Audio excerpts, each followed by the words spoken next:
Hello everyone, and welcome to the School Safety Free Period. I'm Dr. Amy Klinger, and I'm flying solo today. Normally I am here in the School Safety Free Period with my partner and colleague Amanda Klinger, but she's not available today, so we're going it alone. I'd like to welcome you. The School Safety Free Period is an opportunity for us to have a bit more of an informal conversation about some of the things happening in the world of school safety and violence prevention. So we take an opportunity to talk about things that are timely, to talk about sometimes things that are a little bit ridiculous perhaps. But today, in the wake of the shooting that occurred recently in California, we have taken a little bit more serious turn, and that coincides with the release of some information in a report from the United States Secret Service. So today we're going to do a little bit of an overview of that. Before we launch into it, we are the Educators School Safety Network. We are a national nonprofit. We work throughout the United States and Canada to provide school safety training, violence prevention training, technical assistance, and research related to the areas of school safety and violence prevention. And what makes us unique is that we come from an educational perspective. My background is as a career educator and administrator, as well as my expertise in school safety. So what you're going to hear today is a lot of conversation coming from that education viewpoint. So let's kind of launch into it. Oftentimes when Amanda is here, we do a bit more of a dialogue back and forth. Clearly today that's not going to happen, but instead we're going to talk about some of the findings and what some of those implications may mean, both longitudinally as we look at the previous Safe School Initiative study, but also more specifically into what's happening and what's going on right now. As we get started with that, I do want to remind you that as the Educators School Safety Network, we do have research reports that we put out every year that look at violent threats and incidents in schools in the previous school year. So our report for 2018-2019 was just released in September, and a lot of the findings that we have are more specific to the threats and incidents, but they really support a lot of what we're seeing here in the Safe School Initiative study. So this particular study that was released within the last week or so comes from the United States Secret Service National Threat Assessment Center. And it is really, in many ways, a response to Parkland. So following the events of 2018, two things occurred coming from the U.S. Secret Service Threat Assessment Center. The first was the creation and the distribution of a guide enhancing school safety using a threat assessment model, an operational guide for preventing targeted school violence. And this was released in July of 18. So it's been about over a year. If you have not downloaded it and looked at it, I strongly urge you to do so. This is something, the drum that we have been beating for a very long time, saying that schools need to be engaged in threat assessment to prevent violence. Threat assessment where we identify individuals of concern, we assess how concerned we should be, and then we manage those individuals. And these are people who are at risk for violence against themselves or others in many forms, not just about active shooter. So the U.S. Secret Service has provided some really valuable free support for schools. So I really encourage you to do that. We also on our website have a threat assessment toolkit and other threat assessment resources. So while we're not going to talk specifically about threat assessment management today, it is an ongoing conversation that I really encourage you to have. The second phase then was this particular research study that we're going to talk about right now. And this is really looking at 41 targeted attacks in K-12 schools that occurred from 2008 to 2017. So both of all of those incidents, all 41 incidents took place in that time period. The previous school safety, the National Threat Assessment Center, their previous study was put out in 2002. So this one definitely gives us some updates, and we're going to spend a minute here in a few minutes contrasting the findings over time. What's different in 2019 when this was released versus in 2002 when the previous version was released.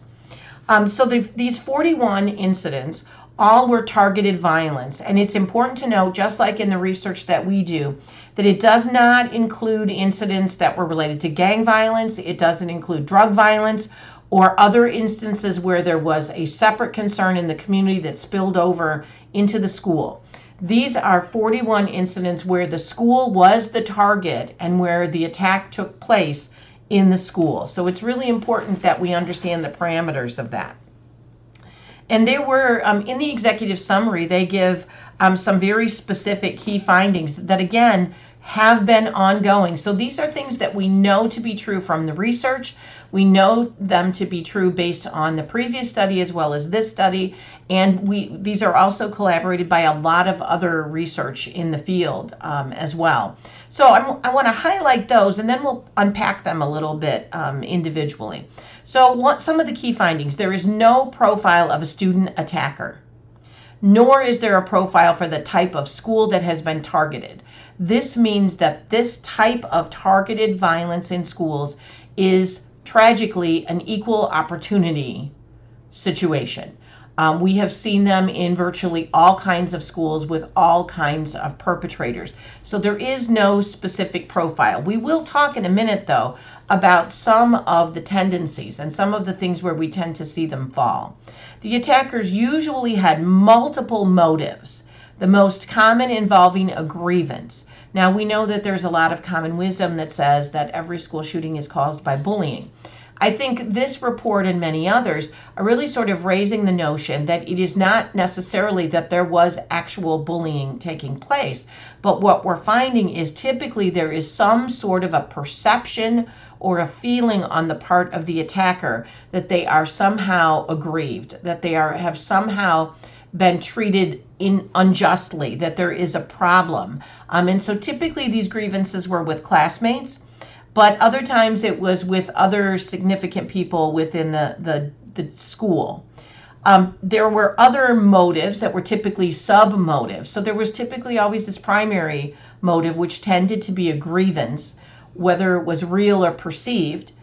And then some of the sub-motives tend to be the desire to kill, the desire to commit suicide, seeking fame, seeking notoriety, all those sorts of things. But we know that the seed, if you will, is oftentimes that perception of a grievance. Most of the attackers used firearms, and firearms were the most often acquired from the home. And we're going to talk in a minute about some of the changes in that regard. But again, we are talking about firearms being used, and most often that they were taken directly from the home. And again, this is not, and we say this over and over in our trainings, we do not have a position on gun control or gun rights. We are just saying what is. This is what is the case, regardless of what anyone's political or philosophical stance is on this. This is just, it is what it is.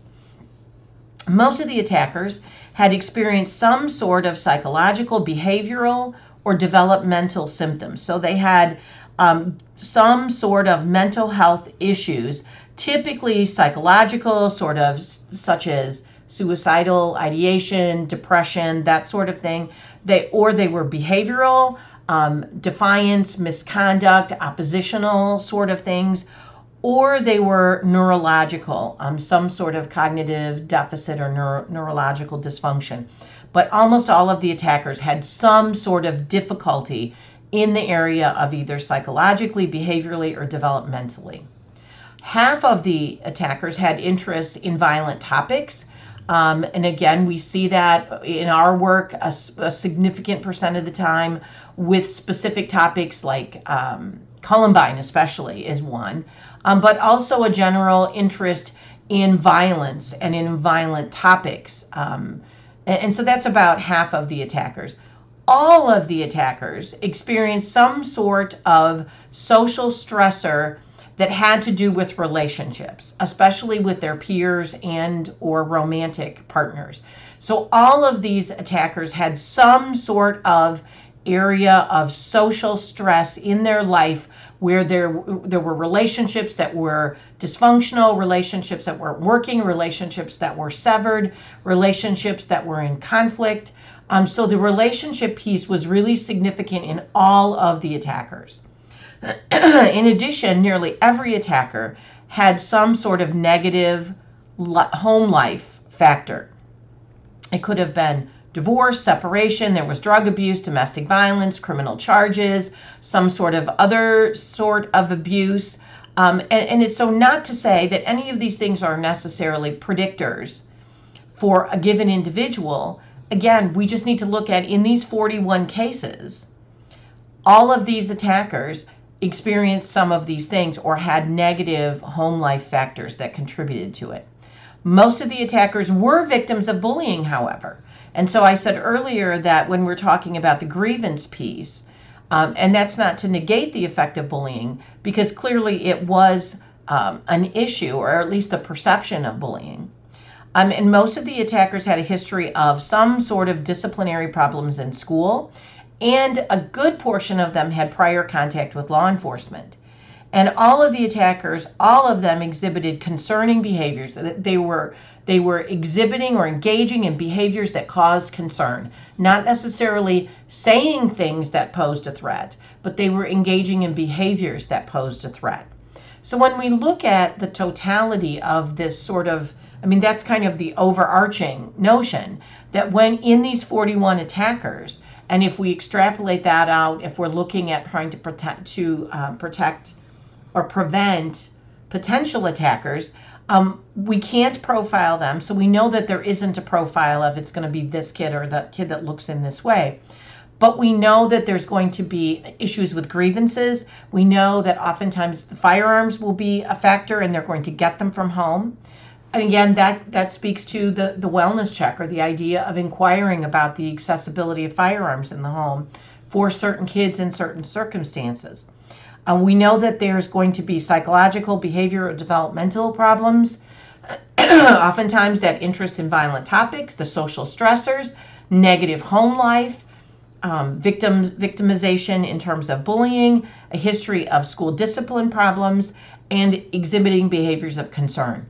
And I think this kind of goes to that overarching notion of, we know what we're looking for. We have to have systems in place to identify those things and to identify those individuals that meet all these criteria. And that goes back to this idea of threat assessment management. So I know that we keep talking about that and talking about it, but these are the things that we can identify, that we can look for, and that we can remediate when we do threat assessment management. Those are the keys. That's what we're looking for. So let's take a brief minute to kind of look at some of the specifics of it now. So they broke it down in the report, and you know, I encourage you, go download the report and read it for yourself. But they broke it down into several areas that they went into a little bit more detail. So I want to kind of talk about that.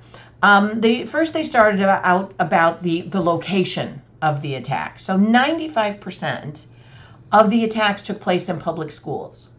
73% of them were in high schools. So we know that high schools are far more at risk than other buildings for these kind of attacks.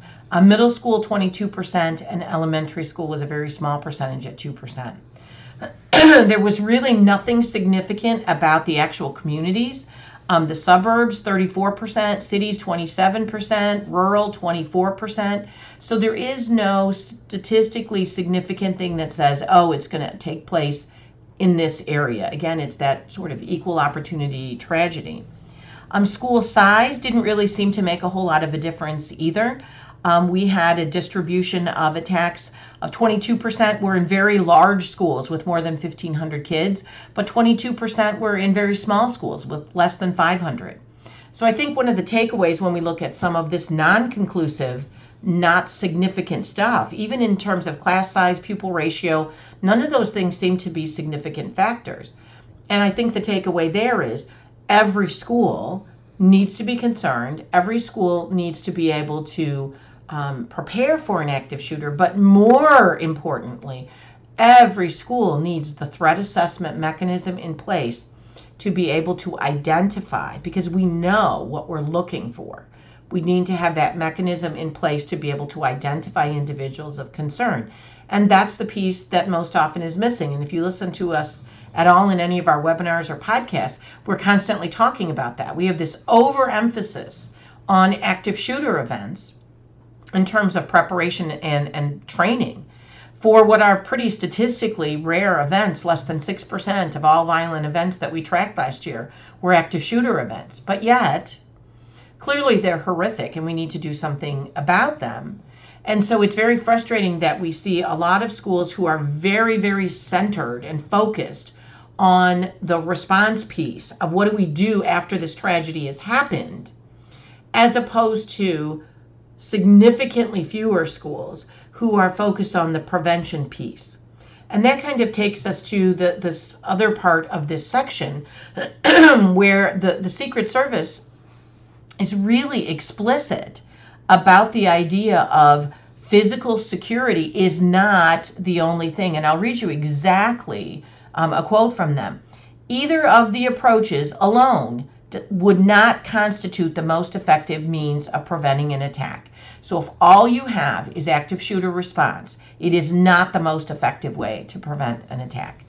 If all you have is threat assessment, but we have no response protocols, that is equally problematic.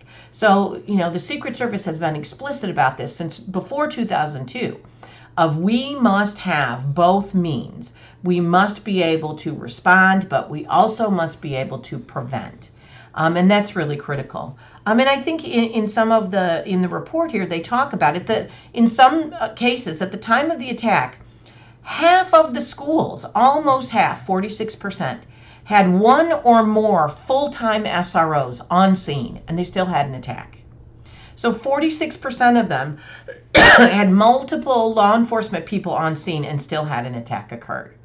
So it is not enough to just put in physical security. It is not enough to just put in law enforcement. In terms of physical security, 68% of the schools that were attacked had a lockdown procedure, 34% had security cameras, 17% had alert systems.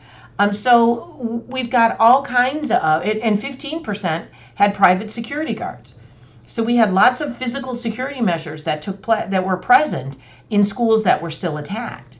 And so that is not to demean or to criticize those schools. It's to say that alone is not going to be enough. So I think that's a really big takeaway. They also talked a little bit about weapons used, and that's one of the ones I want to touch on for a minute because that's one of the things that sort of struck me. They talked about that most often it was firearms, but it was at a rate of 61%. In the 2002 study, the rate of firearm use was 97%. So in 2002, 97% of the attacks used a gun. In 2019, in that study up through 2017, 61% used a gun. So we had this statistically significant drop in the use of firearms, with 39% of the instances using a knife, where prior to that, it was a very small percentage. So I think that's very interesting that we've had this uptick in knives being used. Now, oftentimes knives were brought in as a secondary weapon, but it's very interesting to see that we've got 39% where bladed weapons were the primary weapon that they were going to be using. So that's, I don't know exactly what to make of that, other than that is a pretty significant difference from what we saw in the 2002 study. So one of the takeaways there, I think, is that while we clearly need to be concerned about guns in school, we need to be equally concerned about other weapons that are coming into our school. And oftentimes bladed weapons like knives are not treated quite as much of a serious threat. Oftentimes kids don't disclose those because they don't see them as being a big problem. So I think that's an uptick that we're seeing, where kids are realizing that it's problematic to bring a gun into school, but I can bring a knife into school maybe and no one's saying anything. So I think that's one to think about. The other part in this section is talking about the timing and the location. So before school was 24% of the incidents. during the morning was 51%. So in total, before lunch, if you will, 75% of all of these events took place either before school or in the morning. And that really speaks to the need for supervision at the beginning of the day, because that's when a lot of these are also prevented. When someone is available, is getting disclosures, someone is paying attention, someone is looking at what's happening, interacting with kids, seeing what they're bringing in. If 75% of the time the event is occurring before lunch, that is a time when we need to be much more vigilant. So I think that's one of the big takeaways. The other one that I thought was kind of interesting was they looked at when the attacks took place in terms of attendance. And they found that 41% of the attacks took place within the first week after coming back from a break in attendance. Now, the break in attendance could be a, Christmas break, spring break, whatever break, but it also was in coming back after a break in attendance by the attacker. So they were suspended, they were somehow not allowed to come to school. So that's a really important takeaway in terms of violence prevention, that schools need to do a better job of inducting or reintegrating kids back into the school after a forced break in attendance. Oftentimes we'll put a kid out for 10 days and they come back on the 11th day and nothing is any different. And we don't even remember that they're coming back or we haven't done anything different.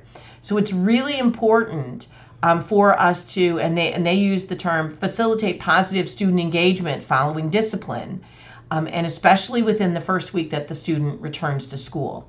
And so you can see what, if you put together the totality of what we talked about. So you have a kid who has all of these issues that we've discussed, and he comes back to school after some sort of problem where he's been suspended for 10 days. Let's say it's a threat or he did something inappropriate.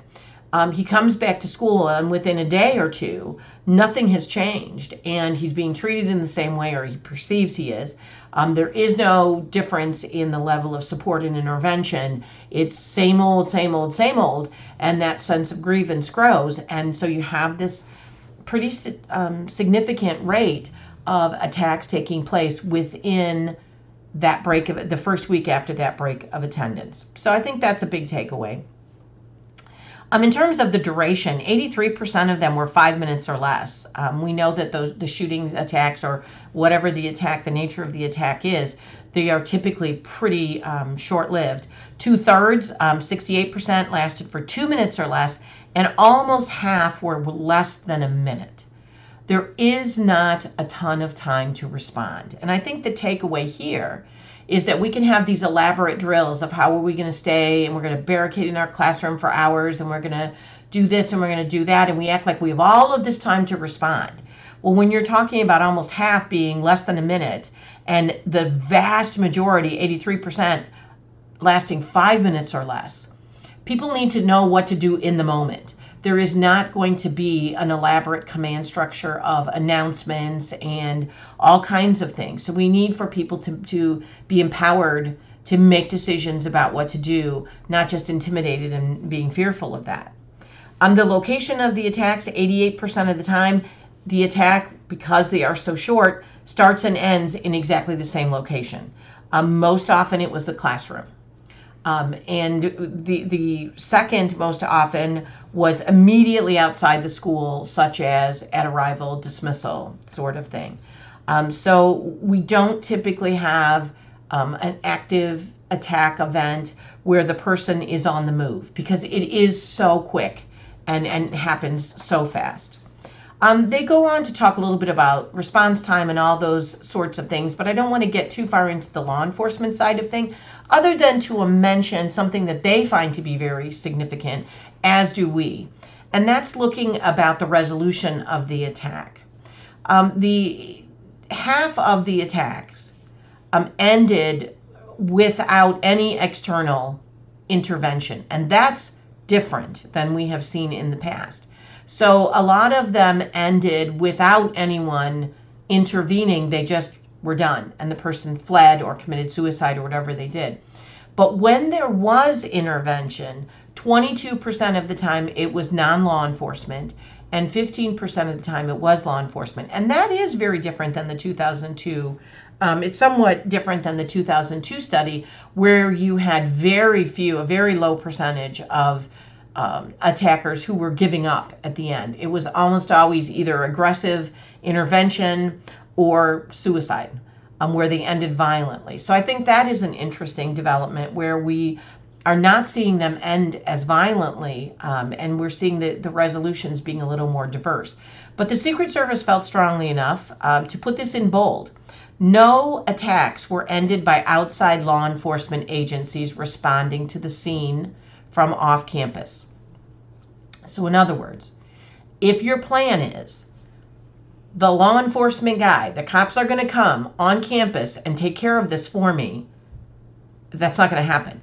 Not one of those 41 events ended because an outside law enforcement agency responded and took care of it. Law enforcement in every one of these cases came after the attack was over. And that's not a knock on law enforcement. We understand that when you have an event that is lasting 3 minutes or less, or 2 minutes or less, you're not going to get that sort of response time. So I think it is very critical, again, for us to understand there has to be a perspective on this that is non-law enforcement, because law enforcement is not the beginning and the end and solution of this particular issue of attacks. So I think that's a really big takeaway, which we've known for some time, but I think it's just sort of reinforced. So now let's talk real briefly. Let's sort of switch over and talk a little bit about the nature of the attackers themselves in terms of gender and race. In this new study, the 2019 study, 83% of the attackers were male. That is a significant difference from the 2002 study, where we had all of them were male. So in 2002, 100% of the attackers were male.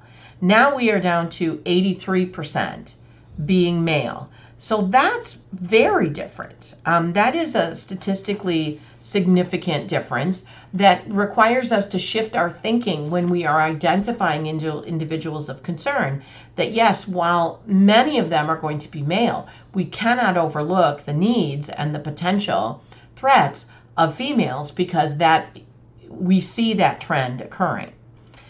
So I think, excuse me, that's an important piece. The percent who are current students has not changed a whole lot. It was 95% in 2002, and it's 90% now. So that hasn't changed a whole heck of a lot. Excuse me. But the gender piece certainly has. Most of the time, they were current students. We've seen that to be consistent as well. We talked a little bit about the motives, and typically, again, there were those multiple motives. The grievance idea is a significant one, and I think that's something that we need to pay attention to as well. So if you look in the totality of the 2002 study versus the 2019 study, there's a couple of things that I've tried to highlight that are kind of significant. And there's a couple others that I want to just point out as well. In terms of having a past history of violence, in the 2002 study, it was about 31% had a past history of doing something violent. Excuse me. In the 2019, we're at 51%. So we have 51% of our attackers had a history of violence already. In the 2002 study, 27% of attackers had been suspended at least once. Now it has climbed in the 2019 study to 51%. So more than half of the attackers have been suspended at least once, which really speaks again to the need to take a look at what are we doing in our protocols in terms of supports and interventions for kids who are suspended and who are coming back after that suspension. So I think that really speaks to the need to do that and to really give some thought and making that as strategic decisions about how are we bringing that person back into the school. And then finally, one of the changes that I again, not quite sure that I can tell you exactly why that would be, is the 2002 study. We had the rate of people that knew about these behaviors of concern and were concerned. An adult was 7%, is now 14%. So it's doubled. The rate of adults who are aware or knew about the concerns or about the potential for an attack has doubled from 7% to 14%. So I think that's a significant one as well. So let's try to put this in a little bit of perspective in terms of, so what does that all mean? I think it's really important for us to acknowledge that 41 attacks in this particular study and 37 in the previous study. It's not a very big sample size. So it is a statistically rare event, thankfully, that does not present us with a significant, it's not like we have thousands and thousands of attackers to study. So all of the findings, while they can help us to inform our decisions and inform what we're doing and the practices that we're doing, it's not conclusive. And we can see that it is evolving, it changes over time, and our research supports that as well. But it also means that we have to be open to the fact that there may be other elements or other things that contribute to this that we, for which we have to be aware as well. So it's kind of an interesting dilemma in the sense that you have a small sample size and you can't extrapolate that out too far to say, okay, this is true for everybody in every situation. But on the other hand, we have to look at the fact that so much of this is really clear, that there are a lot of things that have consistently been occurring since since Columbine, in terms of us studying that and looking at this, and we're seeing the same things to be true over and over and over, which kind of begs the question that we have, the discussions that we have a lot in some of our professional development. What are we waiting for? We know what these factors are. We know these are factors of concern, whether it is for an attacker that's going to perpetrate a shooting or an individual who is going to commit suicide or some other sort of self-harm or some other violent, aggressive behavior.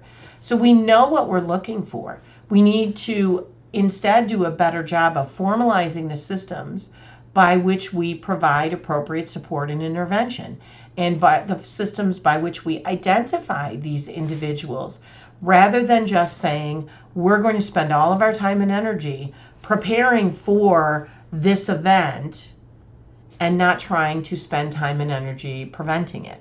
So I think that's one of the big takeaways. I think it's a really good idea for anyone who cares about this topic or is interested in violence in schools to really download this report and take a look at all of the different components of it. One of the things that I do like about the way that they put the report together this time is they also created and provided resources on how to create a targeted violence prevention plan. So it's not just admiring the problem, it also provides in the appendix a variety of different things that schools can engage in, and I especially like it because so much of it is what we talk about. But also providing some guidance and support in terms of what can we do? What are some things we should be looking at? And when we looked at those initial findings in the beginning, clearly we can see there is a role for behavioral intervention, mental health support. We see that there is a role for some of the things that we do administratively in terms of discipline, in terms of wellness checks, the way that we bring kids back in after they've been suspended or had discipline, the questions that we ask, whether it's in our threat assessment management or the questions that we ask in our intervention or response to intervention or whatever it might be, PBIS, whatever those things are. It is important to ask the right questions as well in terms of, is there access to firearms? Is there an interest, an intense, passionate interest in these violent events? Is there a discussion of grievances and bullying and relationship-based concerns? What are the social stressors that are occurring outside of school that are going to find their way into school? Has there been a history of law enforcement interaction? Has there been a history of unstable or instability in the home? So there's a whole bunch of things that we know are factors that allow us to really be able to construct a mechanism to both respond to these events as well, and more importantly, as well as preventing them. So that gives you a little bit of an overview of the Secret Service study. I hope you have an opportunity to download it and take a look at it. We'll have it available on our website as well as the threat assessment documents. And as we always say in all of our podcasts and our webinars and professional development, it seems overwhelming, but it is not overwhelming if we do it a little bit at a time. And really, it's about getting started. It's about building your professional capacity. Anything that we can do. If the only takeaway from this podcast is that we need to have more supervision present in the morning, great. That's a great takeaway, and it will make your school safer. Or if the only takeaway is we are going to look at how we bring kids back to school after a suspension, and we're going to see how to provide support and intervention to that. If you endeavor to do that, your school will be safer. So it's not that we have to do everything simultaneously, but I think it's really important for us to look at what we know to be true. These are all based on actual attacks. These are not conjecture or theories. If we take what we know to be true and we respond to it and we act upon it, we will make our schools safer. So I appreciate your willingness to hang out with me just all by myself. It's a lot more fun when Amanda is here, and she'll be here next week for our next live stream and podcast. I do remind you to check out our website, www.eschoolsafety.org. You will find a host of free resources, including webinars. We just did our third webinar last week. We have monthly webinars for this entire school year. We have podcasts like this that you can download in whatever format you would choose, however you like to get your podcasts. I also encourage you to connect with us by signing up for our newsletter. We try to keep you current on what's happening in school safety. And we are also very active in social media, and we encourage you to get in touch with us there. So head on over to the website and browse around and see what sort of things might be helpful. As always, we do training and consultation and technical assistance, so please let us know how we can help. In the meantime, take a look at the resources and the Secret Service report, and next time we will take on another issue in school safety. So thank you very much for joining us.